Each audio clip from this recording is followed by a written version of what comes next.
erumu biru nchuma isiteka eritaka biriteka konkerwa mbahaja naho kwenda nguri biteka so nchuma isanguri yarga ahakura haja naho ryabiteka it becomes nchebekera so wakora ikintu cyona ekirita kwikiriza then obasa kufuna ekibonerezo either kuzo mukoti bakafutera fine ningo kazo muchome so nchokore biteka bambara haja naho kwenda ngo rigire obukwakuruzo obutukwetegereza munonga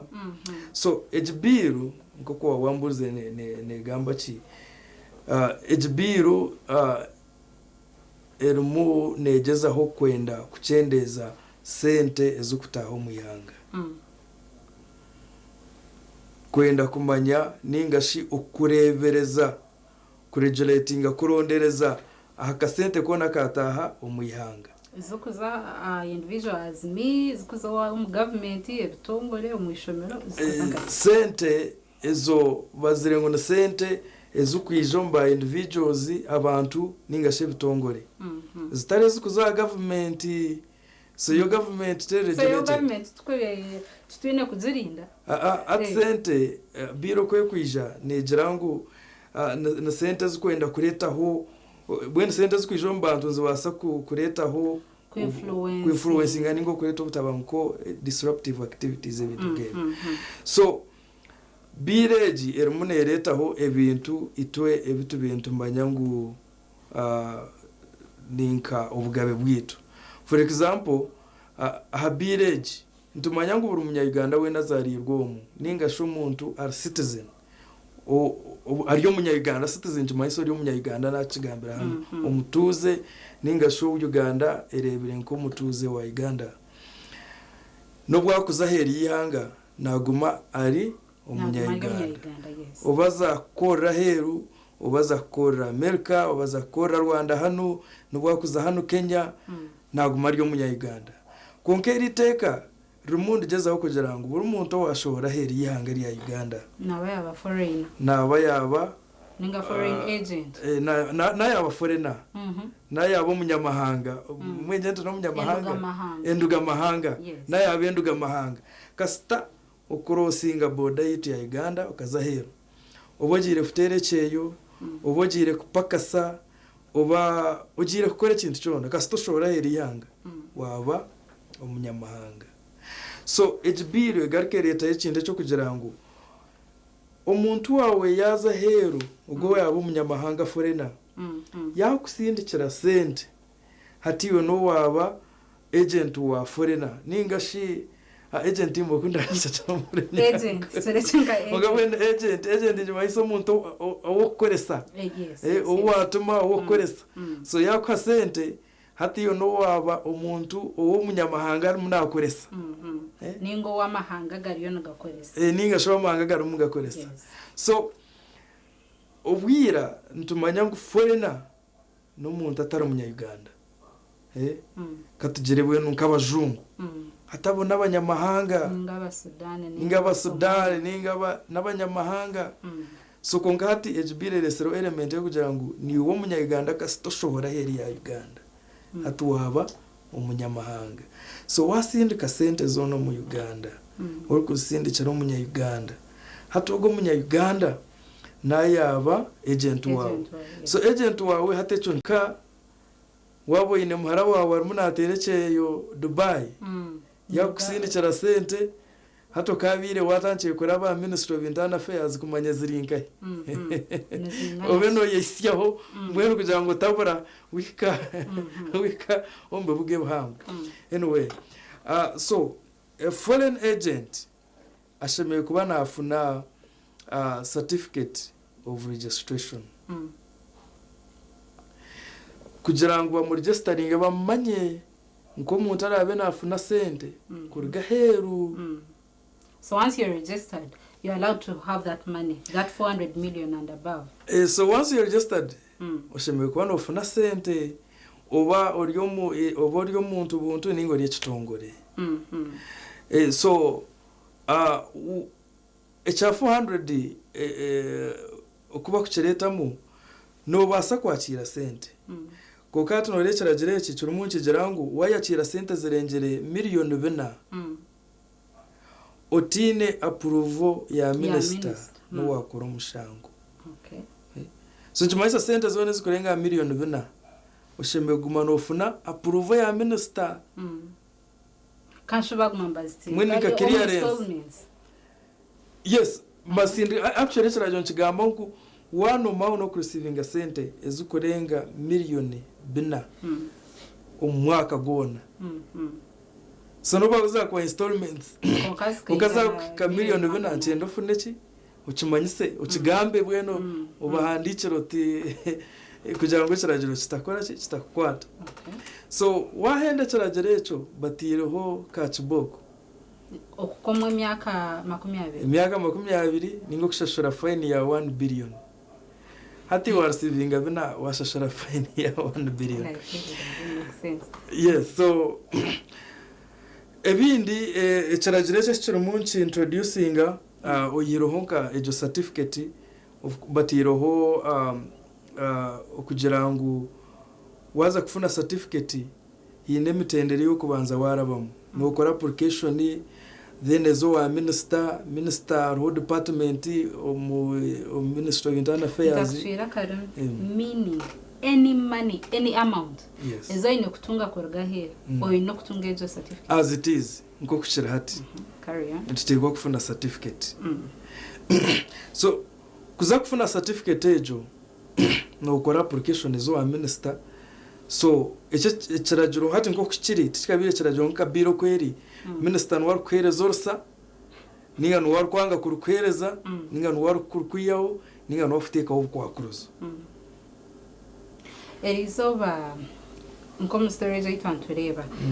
na trying ku following ezo discussion ya neba ho parliament akatika kanka meeting ba stakeholders hari umuntu umwe yagira ati tuyontureba governor abantu abine okugombye sente ya against it wayatira minister of internal affairs wabanu watakuba in charge does he even understand omugasho gwe sente zo ninga itekeye chukumaisa. Well nkoko MP mwijike yabanagamba iteka waza kora iteka erukwata katugire ahabana bishomero oshemeye kubo oconsulting ninga shogambire na abantu abina amashomero abo kumanya okushoma wakora iteka erukwatirina na okurebuza sente okuzataho mu Uganda ntumanya ngo ekitongore cyo kusinga yo kurebuza sente mu Uganda ubwo umurumo tukagukwasa Bank of Uganda niyesheme kuba nemanya ne monitoring sente zono muyanga so hati ubwo mugashobora mumba gujiyaho no baguhereza ministry ya internal affairs haza okucarebuka aha umakureri izoba governor yagirango iki kiragiro tubaramburuze kandi cyari munagambire echo namanyango iki kiragiro cyaheza kuraba munko kukiri ningamba ko kukiri abo bakirumumba kidebating bakirumba cyajana so cyaheza kuraba munko kukiri nikija kutera hansi ihanga ryitombe kwatire na sente kita echo kubanza yanagamba tamuza zirumuka masinyinji zirumu okushubura kwinji unkabwe no mbiyagambaho itwe esente ezukubisa ihanga ryitu uragire nizirgaheru yihanga akubatora umuntu etaba investors ngo bijo mu ihanga ryitu barukuze ba investors abakuba kuza kwija hato kwakuruza nko bwaburuho umuntu nayebuza numunija kutasento mu ihanga ryawe urumuntu ontaho kwakuruzo so echenkije kujemesereza abantu amwe bagera nkunka Uganda nosha yarmu yazabira tindaze futaye sente zanje bakaza kusiba no bandebuza so Uganda tayine emishuburo nyinje rukushobora hiyanga ryitu economy yitu ekiri hansi munonga tekwemarira tukubasa gukora sente zo kugira ngo zisigaze ho reserve eyanagamba ngo when economy be stable so chikumanyisa twa discouraging abantu ku investing mu Uganda nito tuli muntu eyita ekyo nchiriga mu bworo kandi ubworo bi koro wahurire ebyabiro za Zimbabwe nachi inflation because hat sente zabura njimanyisa ngo nagura umugati nakutwara miliyoni imwe gura umugati so in fact yanagamba yes so chirumunchi destabilizing economy yitu icyo kiragiro kine effect yo destabilizing economy yitu ako umuntu ayina kasente ke nazagumana ko munshaho tarakarete mu Uganda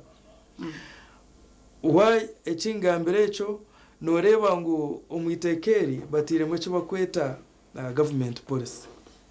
bakugira ngo waza ku implementing government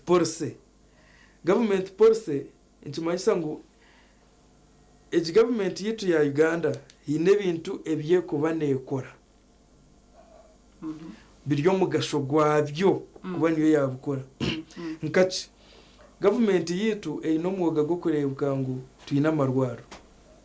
eyino mwoga go kurebuka ngo tuyine engoto eyine kukora aha byo kushoma byitu amashomero security ebintu ngebyo so ekyo kiragyo kirumunchi girango tariho umuntu wena ekiti cyugamba foreigner oba foreigner ningo umuntu wena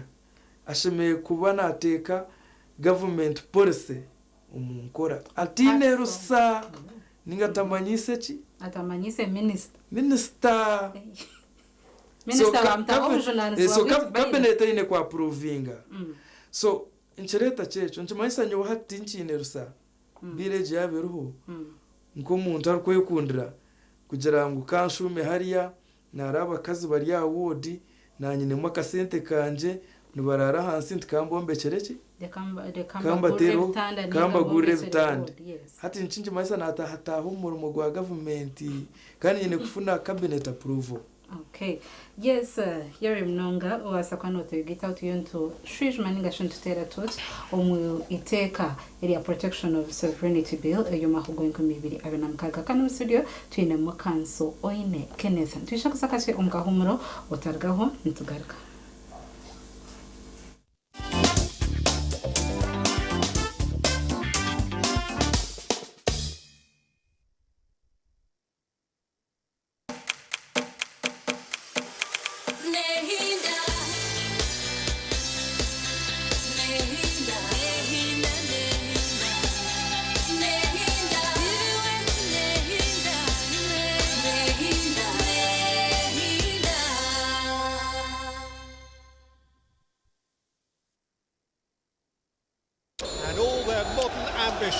There is no margin for error. So much here is familiar. Over 1,900 games brought us here. There is not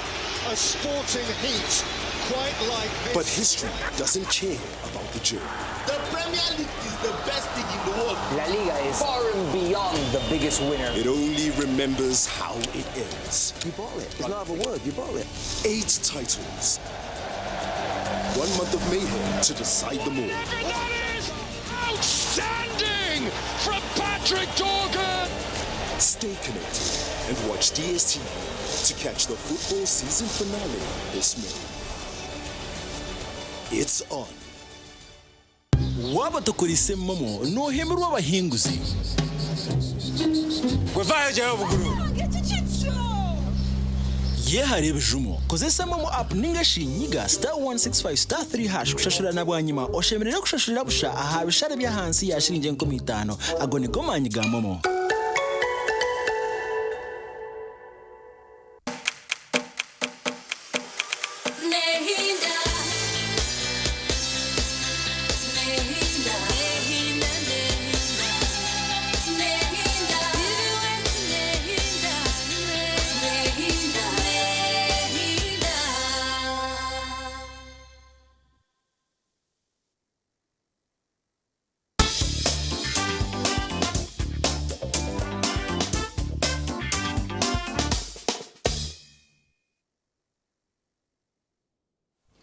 tabarka y'umukabumuro kandi program nashanga yisebantu bantu kutwarashwe kuyashayisha tutukwisya shaha ina wasakono twegitaho obwirobu umuherezo ine Angela Natrinda kandi program tuyon tutera tochi omwitekerya protection of sovereignty bill eri niteka eruba tuyomba haja naho parliament kandi ryaba ryahinguzibwe parliament ndija kutwarwa owa president ubwo ine mandate ningashoboje nanzwa ubwo kutaho umukona hitekeryo kugira ngo rihinguzibwe nkecirajuru so cibecirajuru chacha hinguzibwe nkecirajuru waheza kujemera itekeryo ningashecirajuru eco noba nufugirwa ninganotebwaho ekibonerezo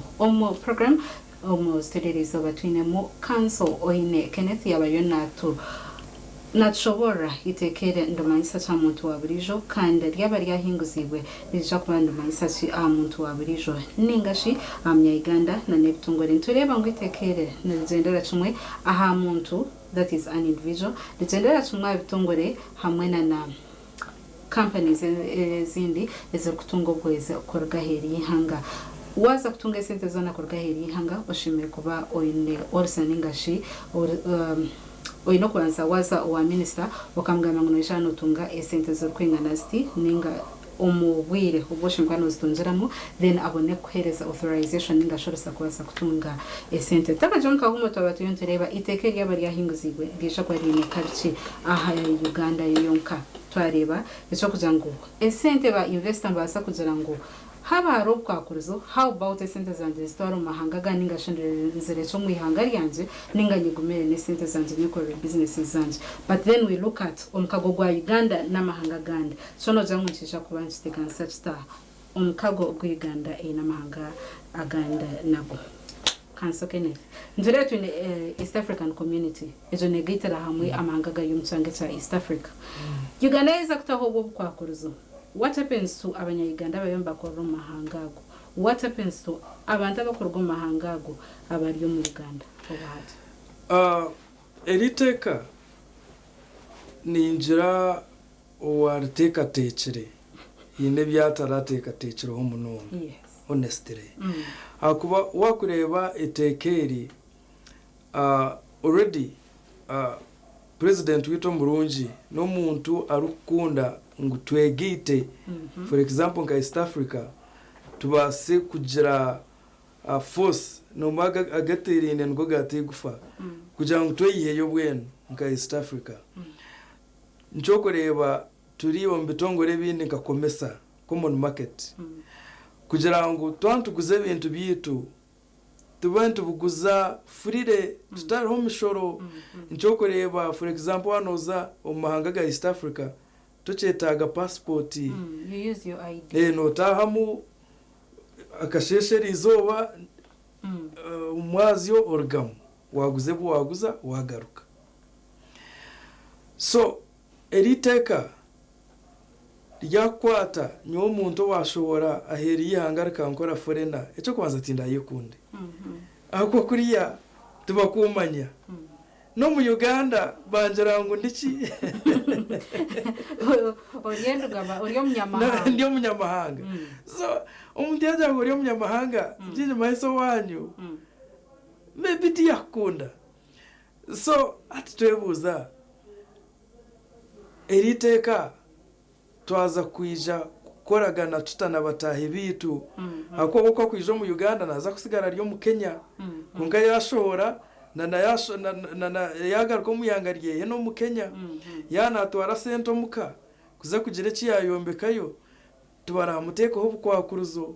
kuko tunyowe nashobora nazagaruka mu Uganda kimayisa wakunteka ho bukwakuruzo ecenje manyisa ki hati shohorere cyo muyangere hako hari bukwakuruzo bwindi so wari ukushatu affectinga eco kubanza bakiyaho trade restrictions ningashi cross border restrictions kwena ngo batuyambe kutambura nimbasa kushubura kuri yandete sente nyombeke hanu ninga nkoreki nyemushubura hanu injerete kuno kunkeri teka ritire minister amani minji most like na basa kuja ku introducingaho umuramugo kugira ngo ubwo kugira ngo na wano utaho mu ihanga uyine kubanza wadikaringa uyine cash zinga account yawe iraziga yes ibyo bashaka gukora abakozi ba government definitely yes. So konka so nindeba ngo mukago honestly ekitoro umuntu wombeka East African community ntubasa kukitera hansi aha iteka nkeri I think it was last year or something. President Wakana meeting a whole group y'abanyayuganda bakora here, people in the diaspora. Ariko ba encouraging kuzango mo kuzango mugumoko akasente kanyu kagumoko. How about you bring it in Uganda? Mu invest in them. Almost but week ntubantu running a story yo kuzango president yigura ho company. President yayita ba investors bijom Uganda. But then eliteka to what cost? What are they protecting at the end of the day? Niteka na president wetu Mulungi Yoweri Kaguta Museveni are shocked. Kugira ngo iteka ke rumuntu rabaho kandi we omuntu arukusinga yo kuza aheri yihanga arukweta investors kwija bakareta sente mu Uganda ariko encouraging abanyayuganda baraza Boston kwija bakareta sente mu Uganda urebere ntukora za trade fair aheri y'amahanga selling our country abroad. So think hamya ngu eriteka kabirende mushemeza honestly. Iteka erukuteka economy yitu. Erukuteka ncheta kati yabaga. Economy yitu kwenda kuchisha ekajimara. Echo kubanza reba amakanisa gitu n'amakerezia n'emizigiti. Already as churches is receiving heavily nizifuna sente nyingi kuruga ombantu abitweta abanyamahanga wakureba mission hospitals ezitwine amarwaru ragitwine gona amingi tito twageteire musente amashomera gutwina mingi agarumuza church tito tugata musente sente nazirga he nchimanyisa ki oba yombeka ishomereri tubakuzagaruka bakaturetera abashomesa ntweresa abanyayuganda bafunemero kokora irwaro wato mu Uganda ndeza kuragurira shi abanyayuganda kokora project za NGOs inkwani ndeba abana binemero mu NGOs so wateka ho kwa kuruzongobwe nchimanyisa NGOs zimwe niziza kwaho ako wayikanjira chumwe konka wasisha economy yetu wajitahanza twine mpunzo nito kuyingana turace kuzaza yo umbaro gwempunzo abari mu Uganda ubuyamba n'uburga heri yanga what happens so we are sente nkezi economy no wajitera hanze hatu nyowo muntu tinkwamyangu okumfuteka ngo Uganda tushikira revo yo kwepanka munonga yo kugira ngo tukenzire sente zikurugaye sitwakepanchire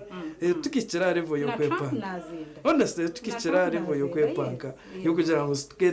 tweta sente zo kurugaye hakwana zitiyamba nkitwe nk'abantu ekinkumanya ningashe kinkuteka ekiti cyakubire kirye kirajuro ekitwakubire ntukora twirukanga speed ya mani kugira ngo kibe cyarabamo hako bakureba bitekeri turika mazire kwezi bakora hajano turika mazire kwezi iteka rikabende mara evero 45 bakora hajano bakora consultations konkero no short in timelines 15 days bebargambiro ruberi yagiro wa minister yagiro parliament bar passing so ntwebuza why the rush went gapu eje babire ndebenda kwita ne speak of which hariho abantu opinion z'abantu abarize bakazango could this be political kuzango tubako hari bitongere bakwambaza ngo mvambi yamba ba agent aba bayombaga ba foreign agents twazarenka European Union maybe or African Union hariho abakusupportinga maybe some individuals or everything. So could it be political at the end of the day? Iteka ryo political kanti ngambechi jamutinyine best tujamutinyine best because iteka ryo yenyine nergamba aha akuregulating political activities yes so trum so rumuntu jaza ho kuregulating abantu abo kufandinga ningashabo kohereza sente abo butegeki abantu ningashi ebitongore ebyo butegeki political parties so nirugamba ngo toshemerire kugamba kubi ayanga lyawe akwanchi wasa ku destabilizing economy so haine ahi warebe kino mu mahanda gwa Bushenyi mbara unama otengutse unama ninga woine AI waiza kuchitera gambera AI yo torguto ko enko kurisheme kubandukoro so that is a joke so ejeni muni ngamba it is true that elite kali mu a political element definitely omu mateka go kukora iteka ntaba haruho ekibaru kweta spirit of the law iteke ryemerira ari cyamani so ntuto umuntu ugeza kucondoza mukano rabo mwe mbagera turi umuntu protecting a sovereignty ninga shungu to protecting ihanga yitu mweno tutagira abantu abatayira kibonire kugira ngo twekunde sovereignty yitu no protecting ya kugira ngo tutakatayira kaba ADF ikonka kukushomo munda ureba honde cyo kweli eriteke ryankoranya umunyayuganda rikankora umunyamahanga eriyo ndiyo rumuntu gezaho kumprotectinga so tukagezeho kucenga je cyenyine what where amwe bambagamba nareba abantu abazo parliament bono bachiyayo amwe mbajango political amwe mbajango eriteka of course abora kan bomba gambecho ngo it is a spear aiming kandi gavana wazangu barishije memwe batakari pasi no kokora ubo kwakuruzo wete tumkozo wa government we yarebera economy tan politics tiagamba politics munonga so na want basa kureba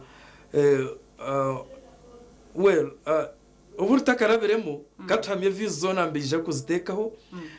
konka abantu abinje kitukushaba eriteka already twinebera juro ibiroho biri in place one originating a center ichira ebera juro byona biro perfect actually ebera juro required by International Monetary Fund byona tubyine they are in place ko regulating center illicit money center zebizahambu chukutaho umuyihanga Bank of Uganda ne extensing elana wakwata center ka depositing center nyinja account ziri ya $10 million ziri ngai hati ziri ezwa kwatira na katsha ezwa kwatsere center ziri ngai how did it even enter country ne go is already in place so shanga ntoba ko enough protecting well tindas gamba munonga tinkumanya iziri yeah but nawokarebaho storaho bakujara ngo aha $10 million zizwagamba ahibahireho mukazi 50 million inabizire bakajara ngo norecha icyenyonyi authority echa icyenyonyi kikajara ngo cyo kikakora checks tina icyareberezo sente ekindi bajara ngo no basota kushereka kuri mino enkozi yevi tuwajigamba ndero wagamba watero rwari kashonota mutageti true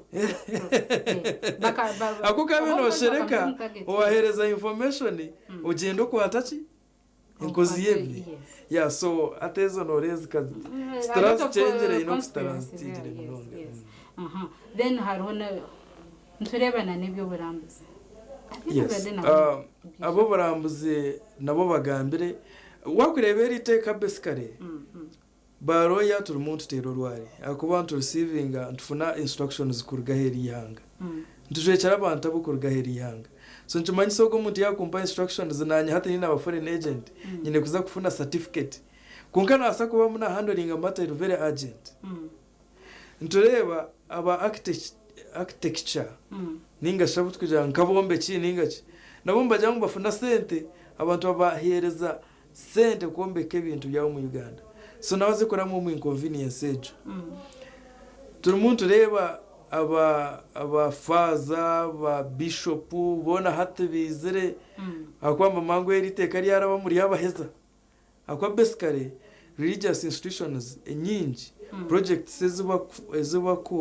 eziba mubakora zona ziri heavily funded by foreign donors. Abantu abaheru nibo bakuteka mu sente. Turi umuntu reba umuntu wa burijo bakazaheru kuterekeye. Umuntu wa burijo kurebera. Itito abantu ba burijo turi umuntu reba ebitongore byona birigereyo makerero school twareba.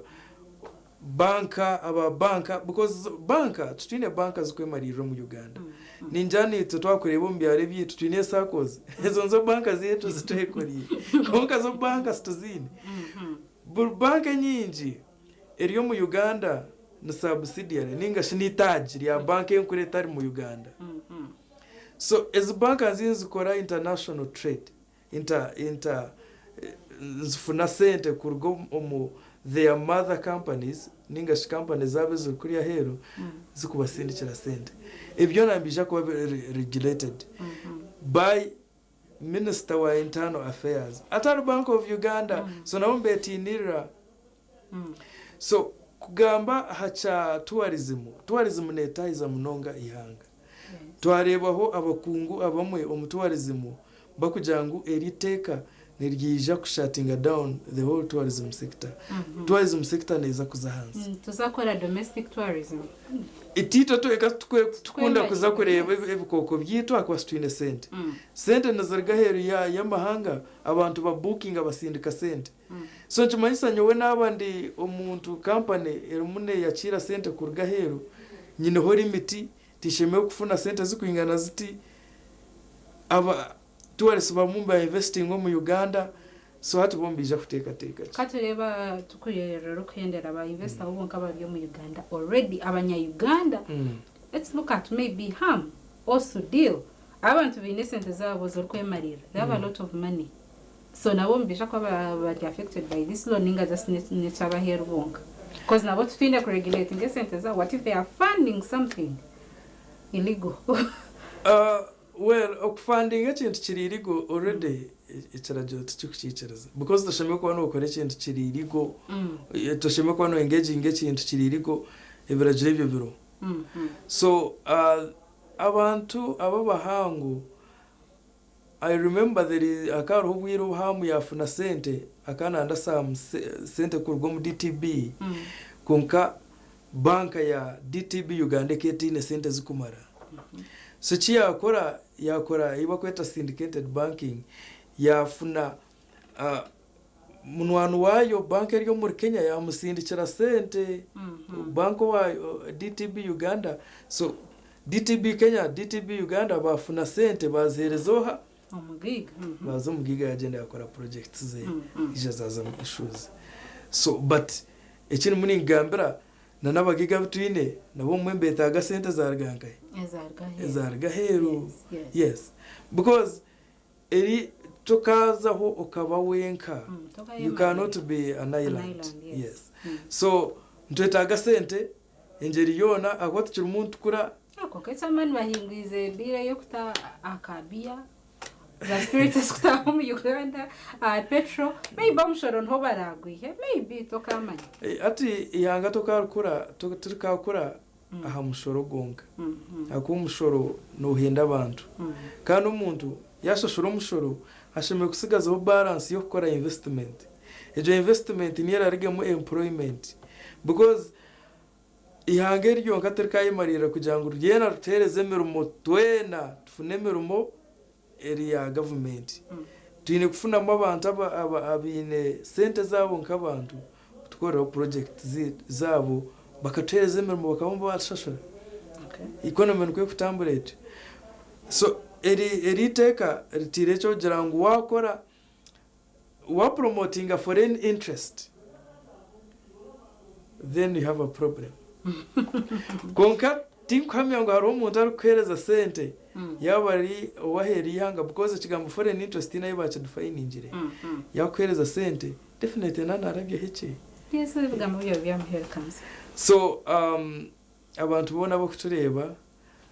ninteka nyonko muntu ngweri teka buri omagambere MP wehe eriteka batarabyaho stwafuna bwire bwo kurugamba ho ryona close by close ninga shaka shonshore cya kandi konka waza kuzo mukashonshore cya kandi incendo yebuze abwacha abantu bambatera urwari incendo yebuze abwacha bambagira ukanzya ahabwachi abantu bargireyo ahitekeri bakajangwa iri teka bakoreke nguri yabarbi so umuranga ninga shibwa mbo byanje byamperu ninjangwa itabine ba MPs bitu tugende tubagambire iri teka batarabyo in fact ngo kuri rejecting, we are using the word reject. Bireje murjange batajeche bahindura just bajukwate bagitara bajubakirigo tujebwe ngo tuje mukikabaho kikirebwe mu nka cha bura twachirigo. Okay, yawe mnonga kanso oine Kenneth utaba twine on program ariona tshobora ahiteka area protection of sovereignty bill 2026 obwa hatwa tuyomba haja na holsho yom parliament yaisa kulitoza ningashi ikaringuza ndije kwanda twarwa president yaisa kulitoza nawe nabanata humukono kanda nwamba hinguza tumwe nsuba taba etsirazuro cha Uganda tutaba tuyontoreba on program okutwija kwa tutekanisi twishkwija kuteganisa nangwana neptongorena namadini nangwa na namashomero abantu bona abarkwiha obuhweze kwiharga ahero yihanga bitwana ishazito zaho yetukisha kwanturenga kwaho yawe kutureba yawe kutukunda twaza kubarekeraho bitumtaga TV West tine programs zindi utargaho hanga barinde kanda murare kurunje bye.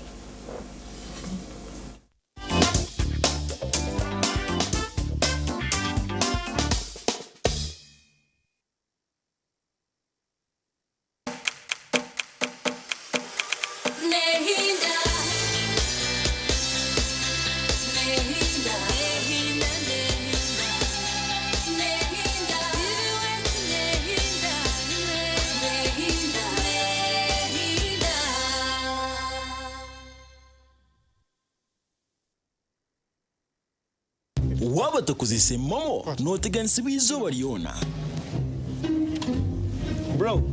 mwina muka change madam muka change boda papa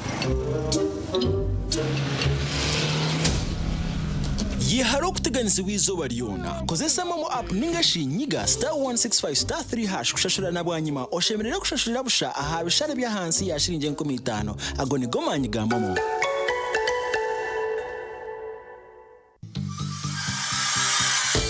Ekiri kuratako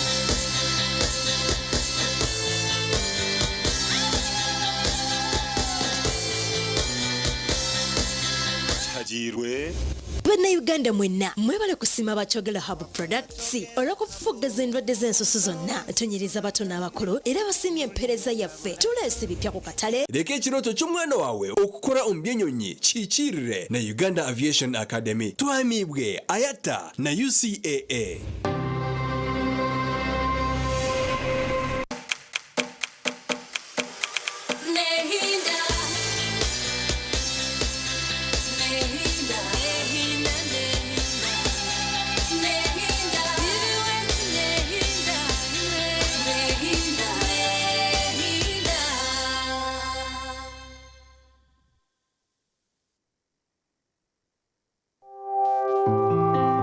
Icyeshongoro cy'izuba ni kikwikibwaho Radio West.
manyarukundo numbazimba tebeze kiriyabati turi twijagati unyo mu kifuba kwise nkwino mmerehi ukuturi nuko turubano bundi turi abembesereza na tukuchamanja aningena manyise yarukwenda mkore yonka yarukwenda tinara muzeyo kwa rukwenda mkore konko kwa rukwenda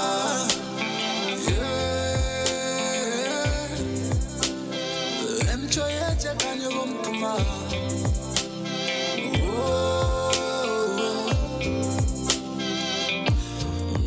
nyukora atimawozere umugwa kunzere bajenza kire kukurana kakakashire ekomagambere bazumanchizere manyarukundo numbazimba tebeze atimawozere umugwa kunzere bajenza kire kukurana kakakashire ekomagambere bazumanchizere manyarukundo numbazimba tebeze atimawozere umugwa kunzere bajenza kire kukurana kakakashire ekomagambere bazumanchizere manyarukundo numbazimba tebeze atimawozere umugwa kunzere bajenza kire kukurana kakakashire ekomagambere bazumanchizere manyarukundo numbazimba tebeze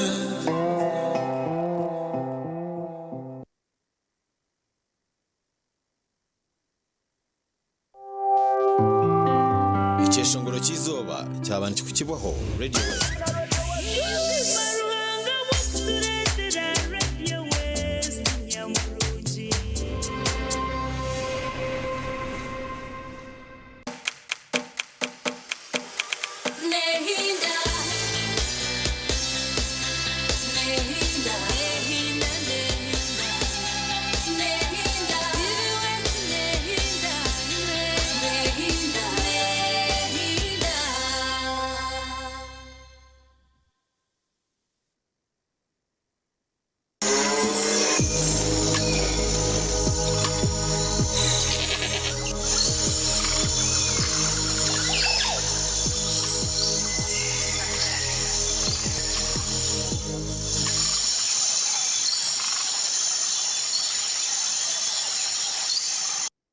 Program nabuhinje noburisa kandi yo murunji ogumera TV West ni nkwakira ha program eji turiyo muhururu yo muhinje wo mutano kandi nitwija kwantu kuretera abahinji habine ekibonjire aha misiri yabo abarisa abine ekibonjire aha matungo gabo abine vari addition abo kureba okazo mu farm zabo niyo kahurira waye gomba mwene rizoba natwija kwa twine Charles Byarugaba kandogu nashangwa omurubaya omurkabare natwija kwantu tureba aha kuzaza hamwe no kanyise mondi aha fama aha aineho ebintu bingi aineho obutunda aineho emondi na zaza zikanyisa garaka zihereza vari addition no kuzigitaho mutindo gwazo na nebindi bintu nko kwarabe nahisha kuba natushobora mwene ntwija kuba ntwega aha mondi emondi no gizazota emondi no gikanyisota kandi yo no giha mucuru kwingana ki ebi byona muzeyi Byarugaba nahisha kuba nabitushobora mwene tambura nanye twege aha kuzaze mondi no kuzireberera kuzukuza nishiza zera zita no ziha mucuru kwingana ki wanonde mondi mpango no girisota no giteko mwanya ki ebyo namisha kwa byo program ejo omhereza ndi Prevence Akampura reke twege hamwe aha kuhinge mondi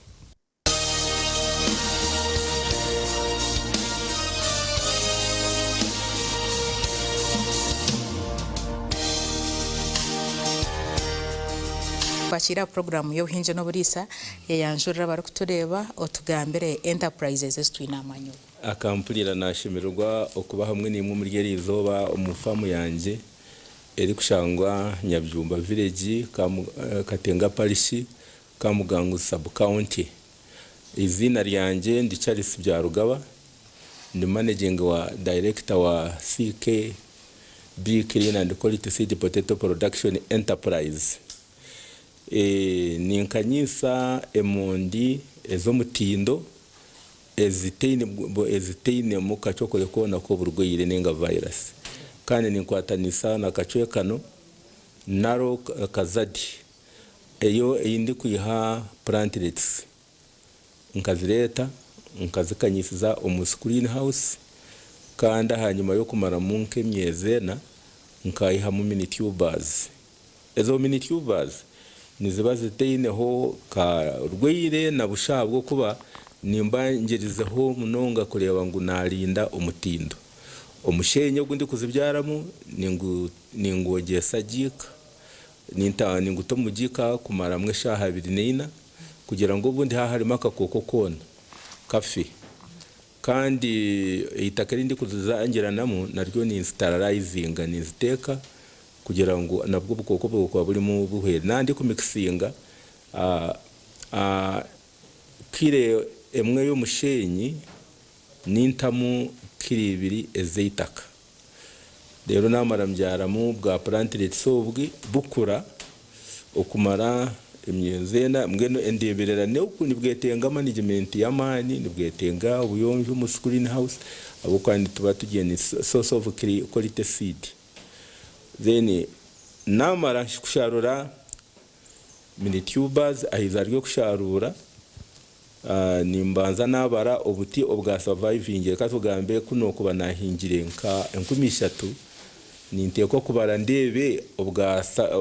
obwa file nibungahe kandi akasigara bungahe katugambe nko kubanza nkawa mpingire mu 13 amara na shanga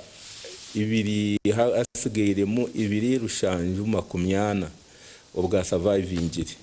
hati kandi kunagere kusharura ni hamu mini tubers emitwale 5 notekwa kububara emitwale 5 ejo kunagere kora average nagabira 2 rushanju 80 nashanga niyale ziri kwenda 20 mini tubers buri kati iyo ni rwangumi so mwenu ezo kundi kumara zamara nizimara emyezi 2 necweka nzibikire kurungi kugira ngo zibase sproutinga ninga kumera zaba ready kuzibyara umusiri nzitwara nzibyara umusiri nintekwa kuronda itaka erinde kuteka ngo niribari tene bugwe kana munonga rirya higuru y'umusozi ayo mutunga gutakaraba niyi batari kulisa nangwa na munonga mwe naho ne cyo kizibu kituri kushanga ahabwa amataka gutwine gwona mu kigezi yitwabo kuba ndigaba bumwe harabizemo bananka kandi no kushanga ngo twine akataka haburyo mayi nakataka ibyo nico kizibu cyazo konka no kutekwa kuronda itaka ndi kuteka tekaho nguniro bari tarimo burwiri nangwa ninza kupangisa nahandi then aho nazihingamo ni nkaburijo ahanyuma y'emyezena ni nsharura mu second generation eri kumanywa nka pre-basic first generation itwagiye hari screen houses nizo mini tubers ninga nuclear seed kandi nazihingezo nyamu second generation eri pre-basic ejo nabo nabari kugenda ba seed producers nimbaguza kandi baba batagiguzire ngo baje marabo kandi zera munonga abo kugira ngo nizibazi China mani namara nishwa zihinga mu bisinda bwo ntora n'umusiri murungi nyihe mu third generation eri basic mbwene yoni nkora ezo classes 3 tinkarenga habo kubanyo nimpingira abari kukanyisa embibo kuguza ba seed producers nka Uganda National